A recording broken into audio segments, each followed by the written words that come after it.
Hello, I'm Emma-Louise Coffey and you're welcome to the Dairy Edge, the Teagasc Dairy podcast. We're bringing you the latest information, insights and opinion to improve dairy farm performance.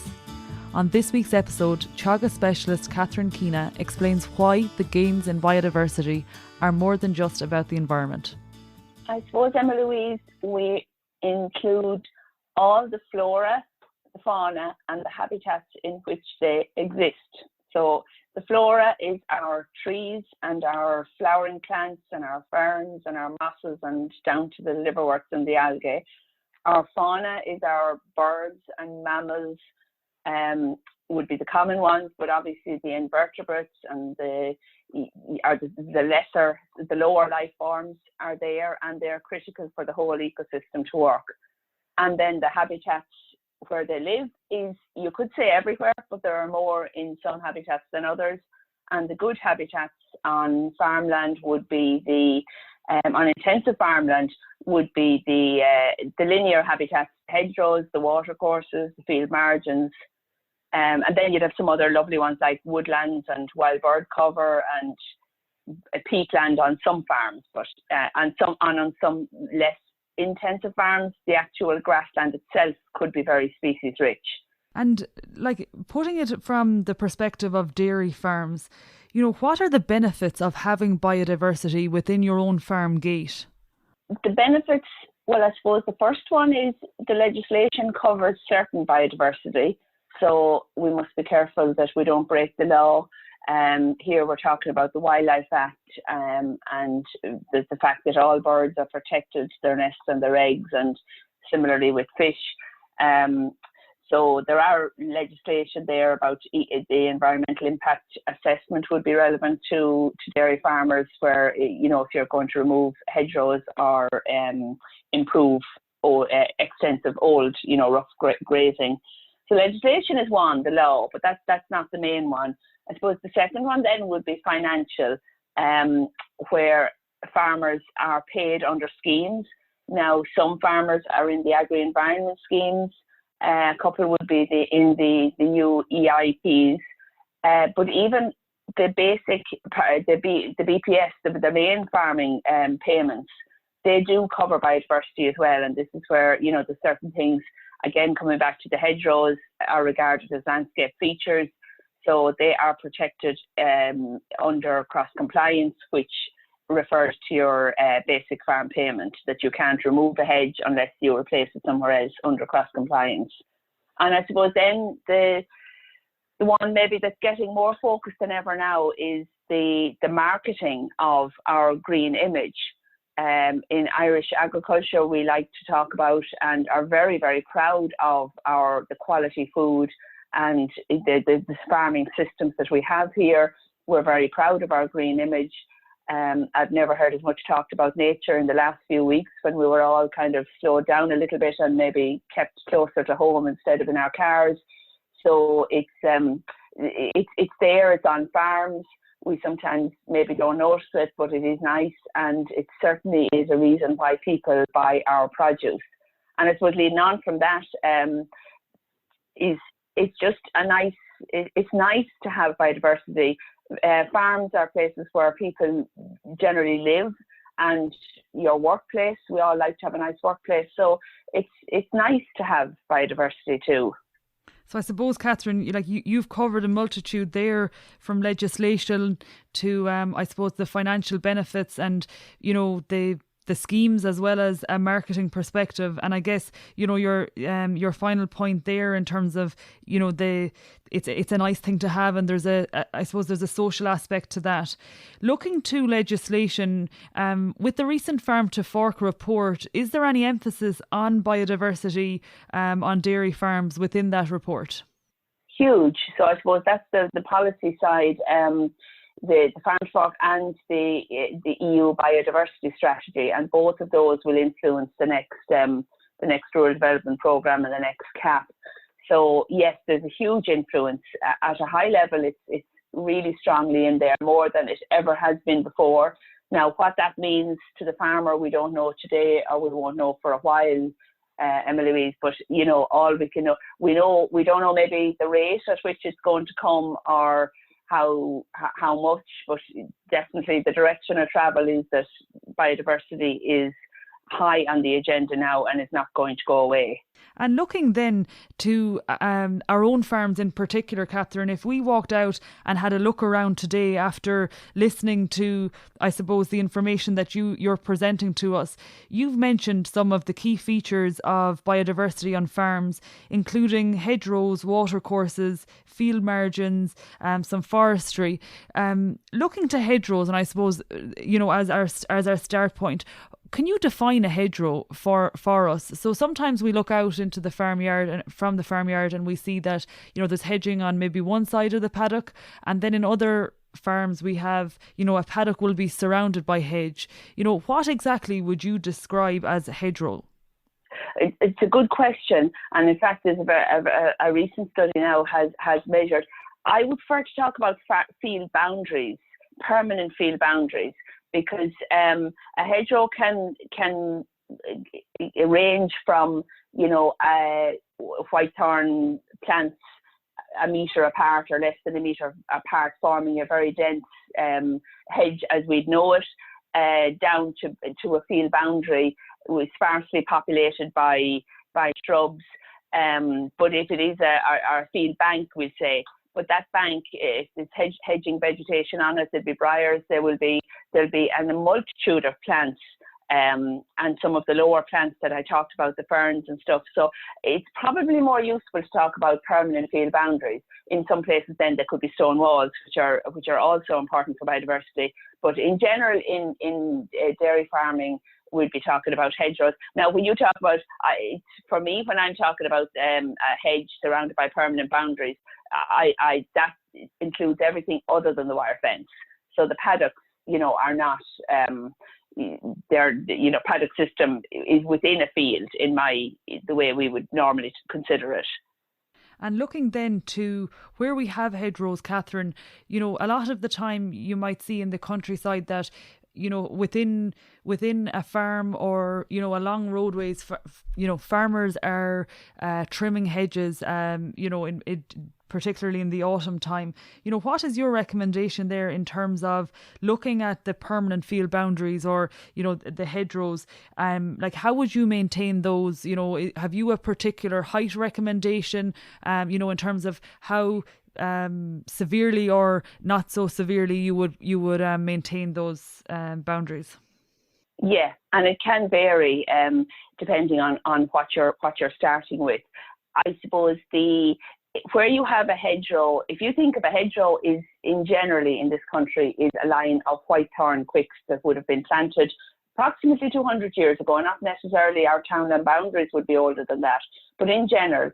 And because they have been kept maintained, they have remained as a hedgerow. But the whitethorn quick that you plant wants to grow up to be a tree with a full canopy and a single bole. So that if it's left unmanaged, the hedging plants will grow up into a tree, a line of whitethorn trees, which themselves are beautiful. They have the height, they have the flowers, but they don't have the dense space then. So a hedgerow is actually an artificial habitat. It's a managed habitat. That doesn't make it any the less. It's just that it's very important to understand. So when we go to manage it, if we're wanting to maintain the dense space, the growing point needs to be cut because of a tree, and then it will thicken out lower. So for those type of hedgerows that we're maintaining with the dense space and cutting the growing point, we need to leave it at least 1.5 meters, or birds will not nest in it. And we also need to leave occasional stems to grow up and to be that individual whitethorn tree, which will have lots and lots of flowers and fruit on it. So our routinely managed hedgerows can be very good for biodiversity if they're managed for birds and bees. Then the second type of hedgerow is where it's already escaped, as we call it, escaped into the tree, and then we don't want to top those ones, so we're side trimming those hedgerows. So I think it's important to just think, why are we cutting? The main reason is to stop outgrowths into the field, and that's perfectly fine. Side trimming is always perfectly acceptable. I think it's when we go too hard on the cutting, the height, that's where it's not good for. We will have no birds in it if it's less than 1.5 meters above the ground level, which could be the top of the bank. You know, you could have a very small fringe of hedging on top of a bank, which no bird will nest in. And if there are no flowering stems allowed mature, we will have no flowers for the bees. So I suppose what I'm taking from you, Catherine, is that, you know, it's totally doable that farmers would trim these hedgerows and boundaries, but you're just not cutting them to the butt, basically. That's exactly it. And I think, you see, people and contractors, I work with contractors and farmers. Half the farmers in a survey that I did say the contractor knows best. And the contractor is doing what he thinks the farmer wants, and the farmer thinks the contractor knows best, and they're all thinking they're doing what the neighbours think is best. So that we need a huge sea change here in accepting that people might like neat and tidy, but if you have a very short back and sides hedgerow, there are no birds or bees in it. And it's easy to change that, but we need the general public, we need everybody to understand. Because we come from not so long ago when, you know, the attitude would be if the hedges aren't down at that level, oh, it mustn't be a good farmer. You know, so we really need a change in everybody's attitude or understanding, I think, of what do we want from our hedgerows.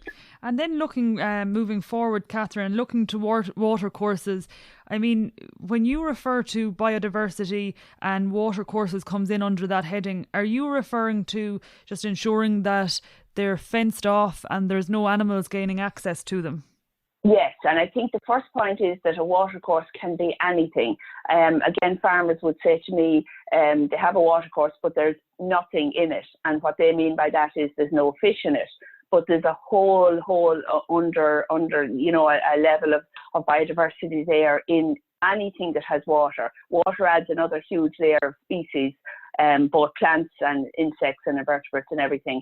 So yes, so the whether you think it's important or not, number one, it is. There's more than you think in it, and number two, it leads to somewhere else. So really important to the biodiversity. I think watercourses get a lot of attention because of the water and the need for water, for clean water for drinking, and the cost of you know, cleaning it. But whereas it's equally important from a biodiversity point of view. So I think we must keep talking about watercourses from the biodiversity also. And then, as you said, the three things that are really important is ideally, best practice is not to drink from the watercourses where possible, to fence the watercourse banks so that the banks of the watercourse can have natural vegetation on them. And ideally have a margin alongside, a 1.5 metre margin running alongside every watercourse. And then looking at field margins, and I suppose it nicely leads on from when you talk about watercourses, but what exactly do you mean when you say field margin? This is the most difficult one, Emma-Louise, because I suppose it's the edge of the field. But there's such potential in this area, and we're not talking about letting the hedge grow out, because then we're talking about the hedging, the scrubby, the woodland habitat. But what is really useful, if we could leave a grassy margin alongside both the hedgerow and the watercourse and the stone wall and any boundary of at least 1.5 metres, ideally a bit more, and that would be left as natural species. It would almost, you would hope that you would have species there that would be in the extensive grassland. It's the area of the field that the silage contractor doesn't cut, that the cattle don't probably get in and eat, but it can be so negatively affected if fertiliser, if slurry, or if sprays, or if it's ploughed up and reseeded. People will often, you know, plough to the butt of the ditch, then they won't even use that area, but because it's been disturbed, then you tend to get the nettles and the thistles, which are only there because of nutrients and being disturbed. A good example I think of is if you drive along smaller roads, or most of our roadsides, the margin that's there is what we would love to have in our field margins. that metre and a half of left of, full of all these variety of plants that cause no harm, but are so easily removed. If fertiliser gets in, they will be removed. I think, Catherine, we've had a great introduction to what actually biodiversity means, and myself included, but I'd say a lot of people listening today, wouldn't have known a lot of that before getting the chance to listen to you. I think taking a step forward, from your experience of looking at biodiversity on dairy farms, I suppose you're particularly based in the southeast, but do you think, I suppose, a good level of biodiversity across all you've discussed so far, is it actually compatible with, dairy farming? Dairy farming is typically more intense than maybe dry stock farms in Ireland. Is it compatible with the type of system we run in Ireland? Absolutely. The most intensive, farmer in derogation can have lovely hedgerows, can have the field margins and the watercourses managed to best practice. And alongside, as I said, the most intensive grassland production can be these networks for nature running through the farming platform. Really, really important, far more important than an acre left aside, perhaps, on its own. It's the network for nature. Everything moves along those corridors. Birds, bats, bees, everything tends to follow them.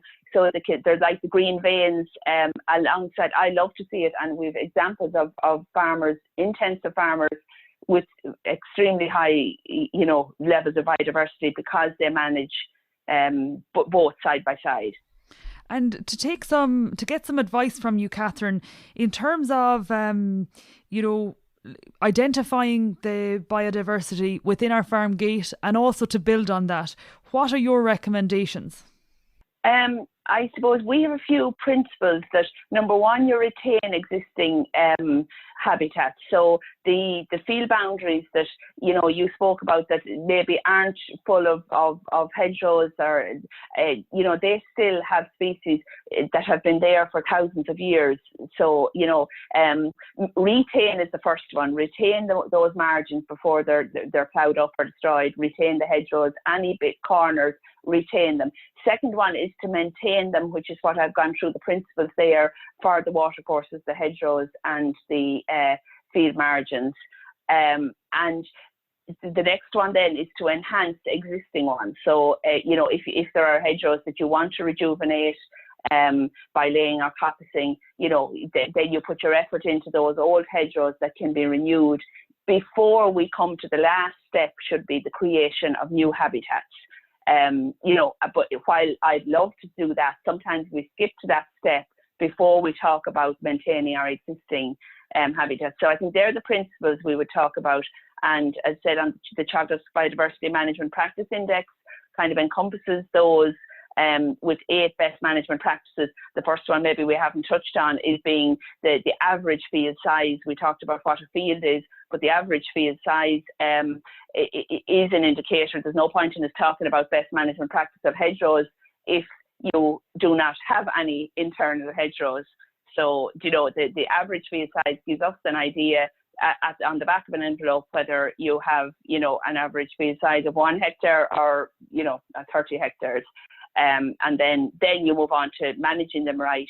As I said, the hedgerows, the height, 1.5 meters height, containing a flowering thorn, the watercourses, fencing the riverbank, not drinking out of them, and ideally having a margin, and the margins then having not spraying them, not ploughing them, and and before we move on then, as I said, to planting, we could talk another day about all the lovely things we could do, but even before you give me any land, we could do all that. I think, Catherine, I've really educated myself today having this chat with you, and I think it's a real eye-opener for what we can do to look around our own farms and identify exactly what kind of biodiversity we have on the farm. And as you say, it's not that you're telling people that they need to go out and start planting hedgerows. You know, in reality, there's a lot we can do in terms of retention and maintenance of what we have. And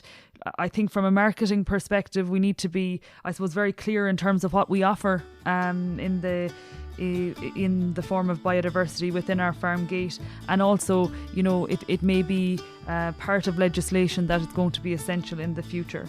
Thank you, Catherine. Thank you, Emma-Louise. That's it for this week's episode of The Dairy Edge, and my thanks to Catherine Keena for joining me on this week's show.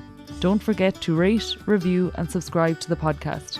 You can listen on Apple and Google Podcasts as well as Spotify, and for more information go to the Teagasc website at teagasc.ie. I'm Emma-Louise Coffey, and join me next time for your Dairy Edge.